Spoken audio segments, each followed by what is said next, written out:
two, one. Hello, hello, hello. Happy Sunday. Thanks again for tuning in for another Sunday's broadcast of LifeStruction with Eric. As you can see, my co-host, she's working again this Sunday, so she's not with me. So I'm running the show by myself. We have a very motivated, strong speaker today, Mr. Henry Ward. Going to release you to him in a little bit here. Thank you guys so much for doing the week, interacting with my LifeStruction Facebook page as well as my Instagram page. If you're not connected to either of those, I'll put that information up a little closer to the end so you can see that information and you can definitely connect with me during the week. But yeah, today we have Mr. Henry Ward. And those of you that know my story, he has a similar story to me. You know, he battled, with the stronghold of addiction. He found his way out. And now it is his purpose. And I love the way that he's living it out. Basically, he's just doing everything he can to bring awareness to addiction. And he's basically, he has created his own nonprofit. It's basically called Running Without the Devil. And basically the purpose behind it, he assists those that need treatment and aftercare. And when I tell you that he has a unique way of how he goes about raising funds, it's something that I know myself I couldn't do. And I'm telling you, it's just crazy. When you look at him, he looks so humble. But this guy here, some of the ways, I'm just going to give you a few ways that he's going about to raise money. He's at the Boston Marathon quads. Quads mean he did it 4 times, not 4 different times once a year, 4 times all in one weekend in the course of a few hours. In the course of hours, he ran it 4 times consecutively. He's done 3 Mason Marathon quads. He's done 2 24-hour marathons where basically he just ran for 24 hours nonstop.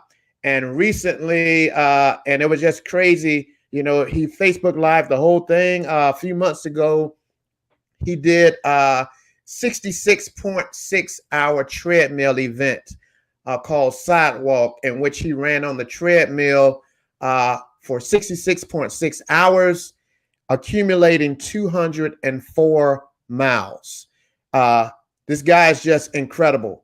And I mean, it's just like he's doing this, to raise money, to be able to assist people who's, want treatment or aftercare. So at this time, I'm just going to release and just turn it over to Henry. Let him talk to you guys. Be sure to share. If you haven't already hit that share button, please hit that share button, share, and be sure to comment while you're watching. If you have any questions, please drop them in for him, and I'm sure he'll get to them at the end. So at this time, I'm going to turn it over to you, Henry. Hey, Eric. Thank you for having me on the show. Hello, everybody in the audience. Hope you enjoy my story. I grew up in a middle-class family in Boston, Massachusetts. I'm currently 50 years old and reside in Chandler, Arizona. I grew up with addiction in both sides of my family. And what I knew about drinking was every time that somebody drank, pretty much that I knew they drank in excess. So, my drinking career got postponed because I didn't want to turn into them. I didn't like the way they acted. I didn't like the way they weren't present, family members and neighbors and stuff like that. I didn't want to go down that path. And I should have seen the early signs. I was addicted to Doritos, to candy, to bubble gum, to collecting sports cards. Eventually into tropical fish, everything, I touched, I nothing in moderation. Addicts and alcoholics, nothing in moderation. They say 1 drink is too many and 200 is not enough. It's so true. So I kind of blatantly ignored the signs, and I started drinking when I was a junior in high school. And the first time I drank, I blacked out. I slept over a friend's house, and I woke up in the rain in a sleeping bag on the porch with gashes all over my back and my head. I slid down this railing and smashed myself on these rocks. Woke up with a smashing headache. I felt like a rock star, but I thought that's what you're supposed to do. And after the cobwebs cleared, I vowed never to drink again. But after the cobwebs cleared, I couldn't wait to do that again. So every time, pretty much, I drank. Whenever we could get somebody to buy for us, I drank in excess, and it changed me as a person quite quickly. I was in a good way. I was a little bit more open, and I could say what was on my mind. It kind of gave me beer muscles or beer goggles, whatever you want to look at it. But it started quickly destroying my life and my reputation. And once I turned 21, that escalated because I didn't need anybody to buy for me. An older brother, a sister, a friend, or just somebody on the streets. Because that's what we did before. And then I ended up drinking a lot alone. I always like to be entertained. I don't like spending time with myself, but if I'm going to, I need to be entertained with music, TV, something like that. I hate to be bored, so I would entertain myself with beer, and then started smoking a lot of weed and mushrooms, and then dabbled in some of the other hardcore drugs. And I saw some friends really go downward spiral, a deep path of destruction, stealing, and they changed dramatically as humans, as people, and they became not my friends, by choice, or they just kind of distanced themselves too. And I saw what that could have done to me, so I knew that cocaine and some other things like that were not for me, because I'd be dead. I had my own problems with alcohol and weed and some hallucinogenics. And then I needed to change, so I started going to the gym. I'd feel good, and after a month of somewhat being sober, I started rewarding myself with beer. I'd drink every day after I went to the gym, and that was counterproductive. And then speed up to later in my 20s, I really needed to change. So I decided that I was going to get out of my parents' house and get out of debt and get a career going, a real career. So I was in the culinary arts before, and I finally went to culinary arts school. I thought that was a good way to get me sober, but I was wrong. That didn't work either, but that was a good decision. So I became a professional chef and realized that it's rampant through the industry. And I figured that was my path. That's what I was supposed to do. I was supposed to be like this rock star, or this, just this alcoholic. That was a lifestyle. And I kind of accepted it for a little bit. And then I started taking a turn for worse, and I was drinking more and more and more. And I had an opportunity to come to Arizona for vacation. And so I did. I figured a geographical change would do me good. A vacation always does you good. And then I thought about moving out here. And so we came out, and I had a good time. I tore it up. I get alcohol poisoning, sun poisoning. They don't call it Sun Devil Stadium for nothing. We drank in the sun, and I really messed myself up. And, at the time I was like, too bad this Arizona place is so damn hot, because this would be a great place to live. And I had reached out to a couple women through Yahoo Personals, and one of which is now my wife. She replied later. I tried to connect with people in Arizona. When I got back, I saw her message, and she sincerely wanted to be my tour guide and meet me, and so on and so forth. And we connected. Long story short, I made the decision to move to Arizona. And so I decided this geographical change again would do me good. And, relationships, this woman's going to save me. She's going to steer me down the right path. She's going to get me sober. And so I was sober for a few days before I came out, moved out. And then I had a few glasses of wine. And the next night I drank a couple beers, about a 6-pack, went over and made her dinner at the house she was staying at. And then the next night I had a few more beers, and she started questioning my drinking. She could have a half a beer, and, normal people can do that. I can't. I'm always thinking about the next drink. And so she started questioning, like, why do you have to drink every day? I'm like, oh, I'm on vacation, and, I'm just kind of in this mode. And then the next day I had a few beers and, margarita, and, oh, you're drinking again, like, well, again, I'm on vacation. And then I ended up moving in with her, within like 2 weeks. An opportunity came up. There was a big house and a couple rooms opened up. And the guy asked me if, I don't want to skip any steps here. I don't want to intrude or anything like that or impede. But, if you want a place to stay, I know you're looking for an apartment. I have 2 rooms here. You can have your own 2 rooms.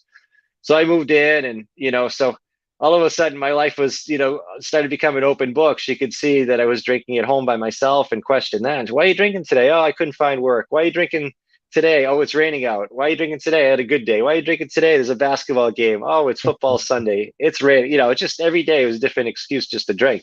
And really, I just drank because I'm an alcoholic. And I wasn't drinking that much because I didn't want to ruin the relationship or anything like that. but little did I know I was. And so I kind of cut down a little bit. And then, I had these peaks and valleys where, I'd have these horrific moments. I'd act out and, go on a real bender. And, we have a big fight over it. Our finances are a mess because of it. I found myself in urgent care 5 times. Just everything, every aspect of my life was suffering. And then I was supposed to be sober and got this opportunity to go to Beijing to work the 2008 Olympic Games as a chef. And I was supposed to be sober. And as soon as I got on the plane, I tore it up. And she basically gave me an ultimatum, said, like, when you come home, you have to get treatment or I'm moving out. And so I tore it up pretty good over there. I learned a lot, saw the Olympic Games and chef, met some really cool people, great experience, great in the resume. I came back and for a month I was sober. And then they rewarded us with a dinner in Orlando, in Florida, all the managers and chefs that worked the games. And so I went there, flew there for 14 hours. As soon as I got on the plane, I tore it up again. And she ironically was in Orlando too, 10 miles away, whatever it was, on business. And she never traveled for work and tried to keep connected with me. And I kept pushing her away, like, oh, I don't know what they're doing at the dinner. And, we're doing, there's a cocktail hour or, something. And so I'll call you back. And so she kept calling me. And then I started repeating myself. And she knew I was drinking. She said, don't call me anymore. So I got pissed.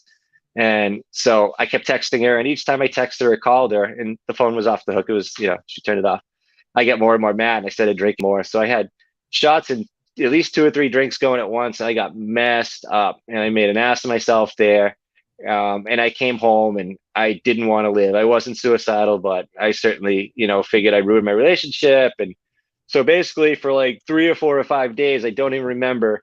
I tore it up really bad. All I did was drink. I couldn't even really eat. I'd have like a little saltines and get sick. I couldn't put anything in my system. And I was pretty bummed out, and I finally was getting desperate because I was getting low on beer and I couldn't drive. So I had the cold sweats and the shakes. I'm like, I got to get in the shower and sober up because I got to walk to go get beer. I got to go get a 30-pack, another bottle of tequila. And I sat there and just let the water hit me in the shower and look for some clarity and get rid of that sweat and get cleaned up and somewhat presentable to go out the door. And I remember praying to God, just, God, send me an angel, send me somebody. I don't want to be like this anymore. I'm scared. I was just blacking out, falling down. I banged my head a few times. I don't even know. I just wake up, black up, throw up. I was throwing up outside, slept outside, just a mess for like 3 days. Blew off work, blew off some side gigs, blew everything off. And then I said, send me an angel, send me somebody, save me. I'm really, really, really scared. And so all of a sudden I open up the door, go to get my clothes that are on my bed, come out of the bathroom, and there's a realtor and a young couple. Like, oh my God, I was so shocked. They were super shocked too, obviously, because I was naked. And that was it. They were my angels. I went in the kitchen after they slowly backed away, and I got changed and went to the kitchen and just emptied out the 4 or 5 beers I had left, a little bit of tequila, a little bit of rum, and that was it. That was a spiritual awakening. I was done. That was November 17th, 2008, and I haven't drinking since. And then my wife came home, and I kind of started told her what happened, and she said she got an apartment. She was moving out. We were getting separated. I had to work on myself. I told her I was going to treatment, and I ended up going like 2 days later when I felt well enough to drive. And I was greeted by the guy at the door, and I think we chatted about this a little bit earlier. He said, help you, yeah, I'm here to get information about treatment. He's like, what the hell's information going to do for you? You need to get help. Like, is that you're an alcoholic? I'm like, yeah, maybe. Well, I think you are. If you have any question, that you're an alcoholic, you probably are. Okay, well, say, yeah. It's like, well, information is not going to do you any good. Why don't you sign up? How's your marriage? Not good. How's your health? Not good. Been in urgent care like 10 times. Financial problems, 3 hit and run accidents, 3 DUIs, drug possession, all that's going to go away when you get sober. You need to work on yourself. I'm like, well, I got to talk to my wife. What's your wife going to think if you get sober? Well, I got to figure out the finances. It doesn't matter if it's, $1,000, $5,000, $10,000, $1 million. It's your life. It shouldn't matter. There should be no monetary value. You can always make more money. Just sign up and you'll figure out the money later. And I was like, guys, this guy is a salesman, he's getting commission on this. I'm like, fine, I'll sign up and just shut this guy up. But, once I kind of grabbed that pen and signed up and gave my insurance information, there was like a huge weight was lifted off my shoulder. I knew that, like, he told me, like, you can never drink again. And that was huge, right? Never, ever again. Just completely understanding that and giving everything to God. And so I told my wife I signed up, and, our relationship got better. I had the house, she had the apartment, but I was seeing her all the time. We kind of eased our way back into the relationship, and they say miracles happen. I moved to Boston, back where I grew up, and life was a little bit different. It was okay, but speed up to like 2012, my son Sebastian was born, who just turned 9. I can't believe it.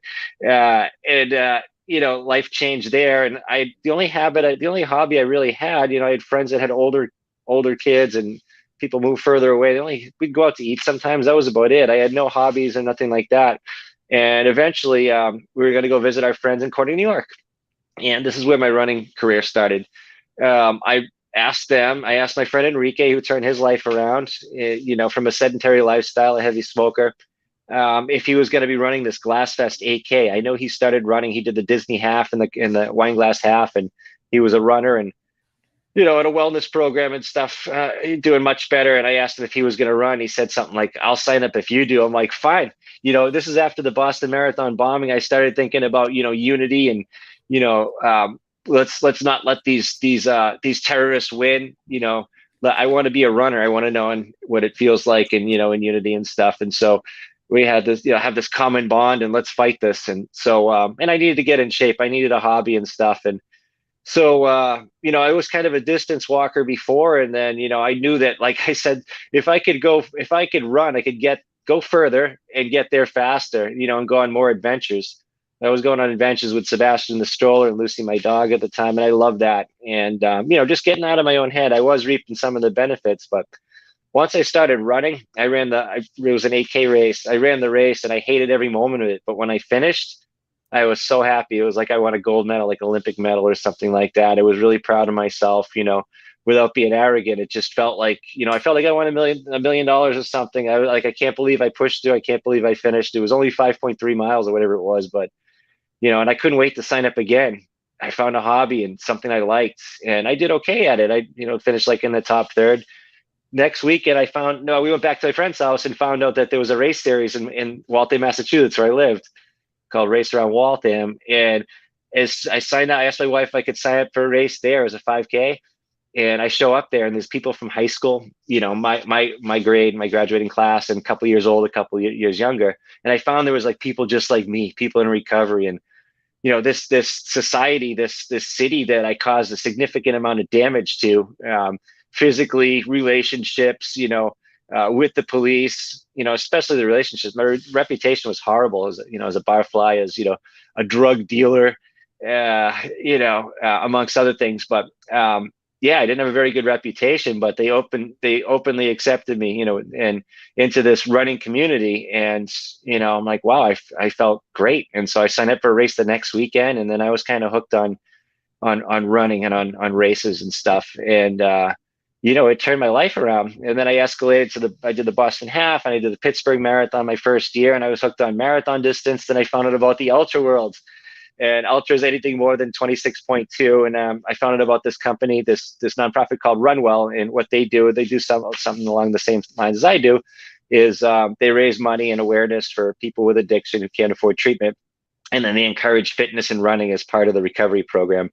So I did some fundraising for them, and I decided that, running, kind of my success in running in my story, kind of gave me a platform to share my story of recovery and hope that people can recover and often thrive. So I wanted to kind of think outside the box and do, not your 20% off your dinner at Chipotle or Zoyo or something like that, fundraising type thing. Or I wanted to kind of really use the media and just kind of use my story, use running, my success in running, for some major fundraising events. So the first thing I did was a 12-hour treadmill event in Corning, New York, at my friend's gym there that I did my running career started.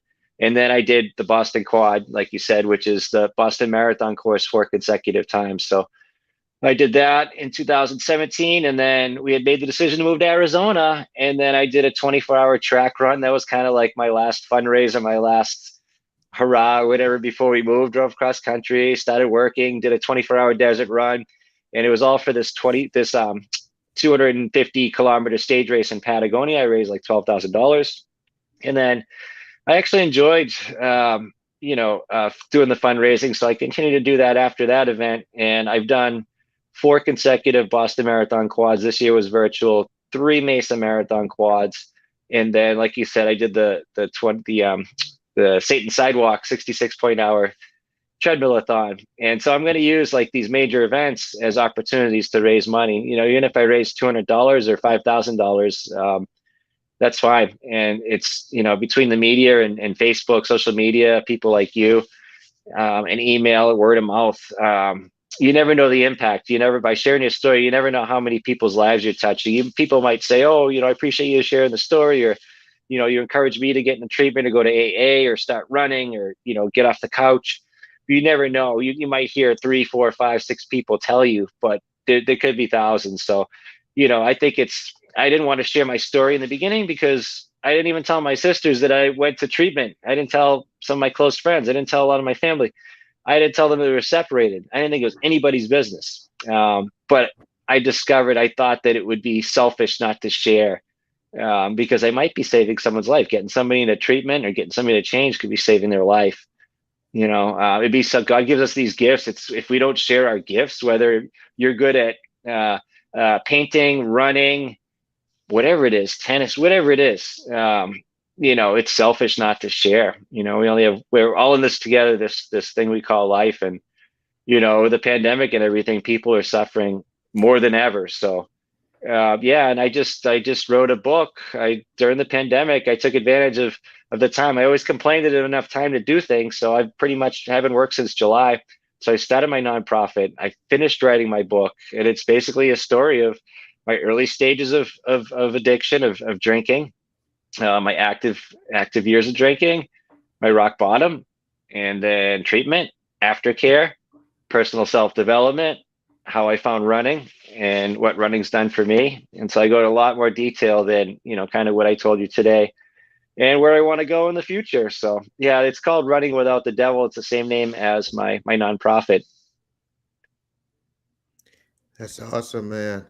That's awesome. It's when we logged on earlier and we were talking, it's funny, but I think everyone that has kind of walked the walk that we have, you have this thing called pride.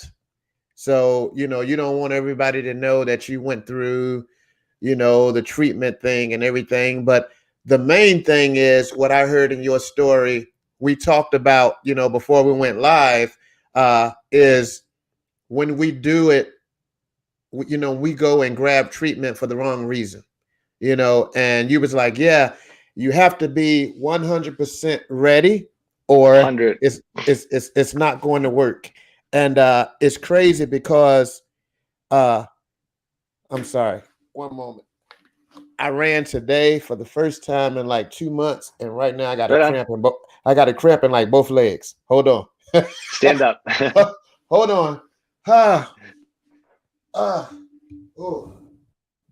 It came out of nowhere. Okay, but at the same time, you guys can look at this beautiful shirt that I have on and pray for me. There you go. To get these things out of my leg. Oh, I pray those cramps go away. Thank you. I don't wish that of anybody. Oh my goodness, they came out of nowhere. But that's what I get because I've been stagnant, very, very stagnant in my running. And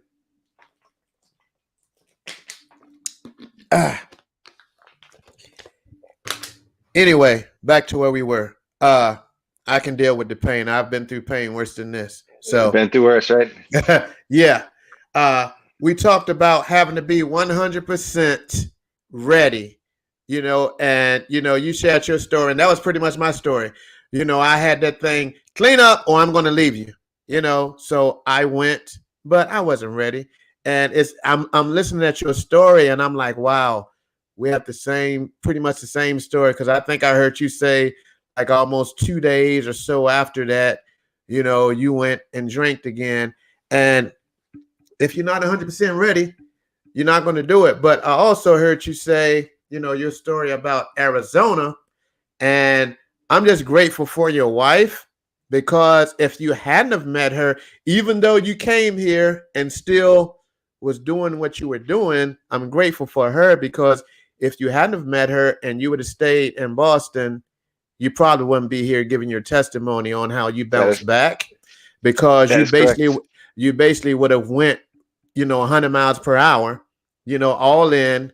And we all know, if you don't stop, it's going to lead basically to two things, jail or death. Jail or It just death. gets That's worse. yeah, Yeah. it gets worse. But I'm so happy that, and it's funny how everybody, once again, that has walked through addiction, it's like you trade in a bad addiction for another addiction, but you get addicted to something that pulls you out of your comfort zone, and people just look at you like, whoa, and this running thing is like your new addiction. And he a lot of I'm in the Black Man Run running group, and Henry is a part of it. And I look at sometimes the videos, get together like twice a month, and Every other I look, weekend. Yeah. yeah, and I look at some of the posts, because you always do a good job in taking the pictures and you post them. But it's crazy because Henry will actually run to Tempe Town Lake or meet the guys there, but him and his crew is going to get in 5 or 6 miles. Like, it's. I mean, I look at his pictures and it's dark outside, and he's running and taking pictures before the crew arrives at 7, and then he'll run another 5 or 6 miles. It's just unheard of. But at the same time, it's people like him that pushes me out of my comfort zone, because I'm like, well, don't nobody know if I ran or not. But when I see these guys like going for it, I'm like, let me get out and at least do 2 miles. Let me get out and do at least 3 miles. Because like he said, the first 8 mile run you did, you said it hurt and you didn't have anything great to say about it. But when you were done, it felt so good. And that's one of the that alone can go so many ways. Because even with you raising money for your nonprofit, I'm sure sometimes it gets frustrating, because you have the heart to want to help others, and you're like, I need this money, I need this money, I need this money. But when you're able to bless someone and help them, it felt so good. So at the end of the day, the push was all worth it. That's definitely worth it. It's definitely worth it. And yeah, I think, like I said, we owe it to the world to try and do something. If everybody kind of just did a little bit, try to make a difference, the world would be a better place, right? Yeah. Yeah. Addicts and alcoholics don't want to be the way they are. Like, again, with sharing my story, I didn't want to be the way I was, so it's just, it could be like having cancer or something else, a broken leg. I didn't want to have a broken leg. I don't want to have cancer. I don't want to be an alcoholic. But guess what? Those are the cards that I was dealt. So I don't have anything to be ashamed of. And um, I try and help people that might not have the courage, or that are ashamed of getting treatment. Try to give them the courage, or the strength to ask for help or to go for treatment. Yeah. Yeah. So have you so far had any success stories from anyone that you've helped go through treatment? Have you had any success stories from that? Yeah, I've gotten a few people into treatment. I've also gotten some people into running too, people that were just very sedentary, and I try and tell them, you got to start somewhere. You can't, just all of a sudden say, I want to run an ultra, run a marathon, or, a half marathon even, just run, just hike. First you can walk, then you can hike, and then kind of mix it up and stuff. So I've gotten some people active, and yeah, I've gotten people into treatment too. Yep. Awesome. Awesome. Yeah. So your book, when can we expect your book to be out? Last December. No, that's what I was thinking. But I learned that the manuscript is just the beginning of the process. So I had a Right. Right. professional editor, and we literally, one of my friends and myself, on Friday we uploaded the ebook, so that'll be available on March 30th. And today and tomorrow we're going to finish up uploading the paperback, so that should be ready. April 1st, April 2nd, April 3rd, and it takes a few days to get into the Amazon system. Right. Right. But we just basically just have to fix the margins in the front cover and the back cover, and we're done. We just ran out of time. So, by the end of next week, you can you can pick up a copy. You can kind of pre-order it on my website, which is www.runningwithoutthedevil.com, all one word. Right now, and I do personalized copies there too, and you can make general donations. Yeah, it's ready. It's done. It's been a while. I started in 2017, and life, between the move and working, and life kept getting in the way. Right. Right. I didn't really pick it up until this pandemic, and then I kind of sat in this chair that I'm sitting in right now and just hammered it out. Right. That's the best way to do it. Just sit down and get it done. That's pretty much what I Discipline, did. man. Yeah. I just I looked at it like running, like ultra running, and in recovery too, like baby steps. Like, you can't worry about what's going to happen on mile 10, 20, 40, 90, or you can't worry it's going to happen 2 months down the road, 6 months down the road, right? Which is scary, but all I could do is kind of control right now, and just page by page, chapter by chapter before I know it was right. done, Right. just break it down to Yeah. little increments. Oh yeah. Definitely. Definitely. Well, yeah, I have your website running down on the bottom right now. So anybody that's interested in purchasing his book or making a donation to his nonprofit, you can go to that website that's scrolling across the bottom there. I'm sure your donation would be greatly appreciated.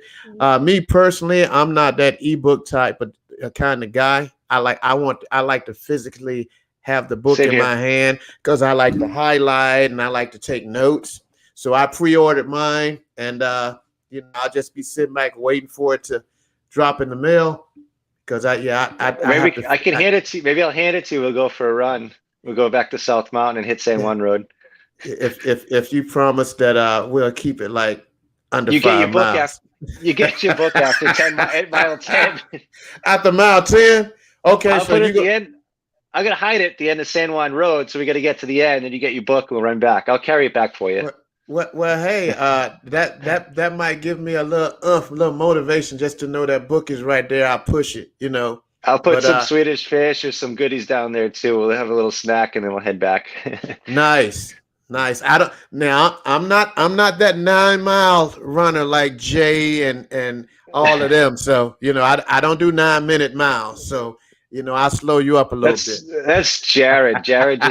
Yeah, Jared. Yeah. Even Glenn's my neighbor. I see him speeding by in the morning. In the summer he's 4 o'clock in the morning. Is that why you used to catch pictures of Glenn running down the street because you guys live in the same area? Yeah, we just so happened to, I don't know, we struck up a conversation, and we bought this house last year, last May. It's almost been a year. And, I knew he lived close by, but all of a sudden, a couple of days later, I'm outside with Winnie walking the dog at like 4 a.m, and there's Glenn running by, And he lives, half a mile away from me. Yep, real good guy. Right. Yes, Glenn is a good guy. And what is Glenn, like 65 or something like that? 61 or 60, yeah, 60 something 62. Like that. Yeah. And I mean, his running is just amazing. Just amazing. So, yeah. But once again, I just commend you, man, for being able to finally win your way out of it and start doing something positive to bring awareness to those that still stuck and suffering, offering help. Because it's a beautiful thing. It's a beautiful thing. So many people they want help, but pride won't let them ask for help. There are so many people, they're at their lowest point in life, but at the same time, they're scared to ask for help. Almost like what you said. You said you didn't tell your sisters that you ever went to treatment, because of the pride thing. There are some people, and like if you are distant from your family, so we can talk a good game on the phone. But if you're a distance, so they don't physically see you, then they may kind of have a little small inkling that something is wrong, but they may not know to the extent that, you're battling some type of addiction. But so it's people like that, they're scared to ask for help because they don't want anyone to look at it like, well, you graduated from school as this or this from college, you got a degree. How could you be addicted to drugs? And they just don't want to be beat up like that. So they'll just continue to walk, and they're looking for people like you and myself to reach out and say, hey, we can help you. That's why, I make a commitment to do this broadcast every Sunday, because I really trust and believe there are people that still stuck like myself and you used to be, and you're on Facebook and you're going to be scrolling, one Sunday, and you're going to happen to see this, and that person is going to reach out to me, or they're going to reach out to yourself, and they're going to be like, hey, I saw that you guys, once had an addiction, and, I'm tired and I need some help. And guys like us, that's what we do. Because as you know, so many like us have made it out, but pride, because we hold this certain position in this corporation, we don't want anybody to know that we once struggled with addiction, because we think it's going to knock us back down. Me, I have a heart for it, and I don't mind telling someone my story, because, I just believe in every day, if I can help one person, it was all worth getting out You're and doing a going job. that extra mile. People ask, you're always in a good mood. You're always smiling. You're always full of jokes, and I'm like, yeah, because in 2003, July 7th, 2003, I was supposed to have been dead. I know I flatlined, and it was nothing but the grace of God that brought me back. And I just threw my hands up and I was like, I'm done. Mm-hmm. I'm done.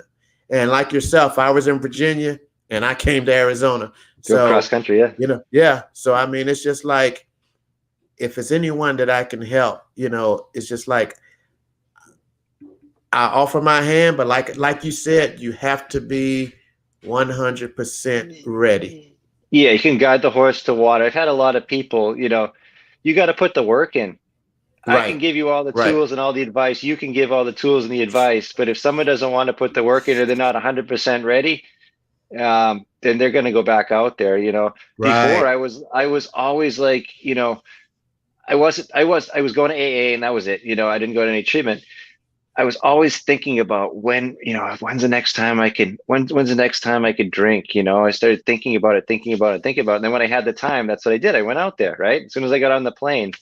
Um, but once I just said I could never drink again and get put up to God, that the urge went away. But people have to be 100% ready, and they can't. Right. There's no halfway. I couldn't cut down. I tried. My way didn't work. Right, cutting down, just drinking on the weekends, just drinking beer, just having a glass of wine at dinner doesn't work. An Mm-hmm. alcoholic can't just have one drink. An addict can't just smoke a little weed.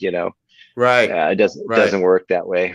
But yeah, no, That's right. I try to tell people, don't suffer in silence. Reach out to you or me, or it could be a complete stranger if you don't feel comfortable telling anybody, in your family, or your significant other. Reach out to Right. somebody. There's hotlines out there. There's all sorts of information on the internet.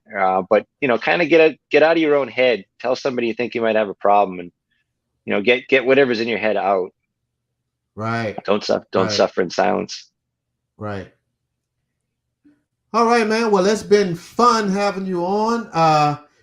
You have a few comments. Quite a few people. Excuse me. There's quite a few people that enjoyed your story. Right on. Quite a few people saying great testimony, and I'm sure that there will be more comments, because one thing about my Sunday broadcast, Sundays, it's like, sometimes we have 30 people on, sometimes it's 10. But what happens is, once, like, right when I'm about to cut it off or after it's done, people's like, oh, I forgot to watch. And they'll go back and watch. So you'll be getting comments all week, pretty much till like Wednesday or Thursday. People go back and watch, and they'll add comments, as well as donations. The person I had on last week, she was still getting donations as of last Wednesday. Right on. That's cool. So prayerfully, we'll get you some donations going. I have that link, so I'll be posting it on my site this week as well. Do anyone have any questions for Henry before we wrap it up? Anyone have any questions?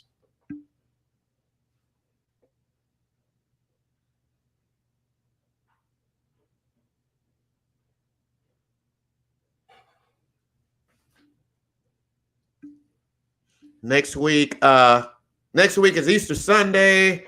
I have been kind of going back and forth about if I was going to do it next Sunday or not, since it's Easter Sunday, but I am going to go ahead and do the broadcast. And I was thinking, I was sharing with my friend last night. I've been doing this for like a month, and I haven't really spoke myself. So pretty much next Sunday, I'll be sharing the broadcast, basically talking about how I was able to rise after I surrendered. So basically, I'll be talking about the fall, the surrender, and the rise. So it's going to be great. It's going to be a great time, and we'll go back to our will next week in celebration of a full month. In celebration of a full month of my broadcast, LifeStruction team, we're going to give away $100 next week. So make sure you share this broadcast and get it out to all of your friends and stuff during the week. Somebody might be able to win $100 since it'll be our full month. And let's see. Definitely, if you're not already connected, definitely go on and follow me on social media, Instagram. That's my Instagram handle, my LifeStruction page as well. And if in case you didn't know, when we broadcast on Sundays, we're broadcasting on both Facebook and YouTube. So you can subscribe to the LifeStruction with Eric YouTube page, LifeStruction with Eric Facebook page, and I post daily on my Instagram page. We do quotes and all of that type of stuff, so be sure to follow that. And yeah, I think that is about it. Let me go back and look to see if anybody asked any questions. There are no questions. So yeah, once again, we thank you, Henry, for coming on. Thank you for doing what you do, Eric. Yeah, and thank you, man, for and yeah, let me know when you're next. I'm in Arizona this weekend, but I don't know if you knew or not. I moved to North Carolina. I did not know that.